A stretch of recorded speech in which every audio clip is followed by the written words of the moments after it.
আজকে Binance রেটপিকেট code সবাই claim করতে পারবেন। আজকে একটা স্পেশাল অফার, আপনারা সবাই $1 থেকে $100 পর্যন্ত ক্লেম করতে পারবেন।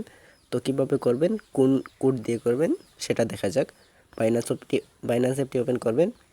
এই যে রেড প্যাকেট, এই অপশনটাকে খুঁজে বের করবেন এই মুডে ক্লিক করে, তারপরে এটাকে ওপেন করবেন।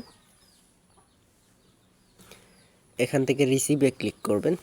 এই যে এখানে একটি কোড পেস্ট করতে হবে, যেটা আমি আপনাদেরকে ডিসক্রিপশনে দিয়ে দিব। এখান থেকে জাস্ট পেস্টে ক্লিক করবে, আপনারা এখানে দেখে স্ক্রিনশট নিতে পারেন। BPV 3OGZ9BI, এটা সিম্পলি এটা দিয়ে আপনারা জাস্ট ক্লেমে ক্লিক করবেন। ক্লেমে ক্লিক করার পর এখানে একটা অপশন আসবে, এই যে এখান থেকে আপনারা দেখতে পারবেন ক্লেম 100 USDC, দেখতে পাচ্ছেন ক্লেম 100 USDC। তো অবশ্যই আপনারা এখান থেকে কী করবেন, এটা ক্লেম করে নেবেন, ঠিক আছে।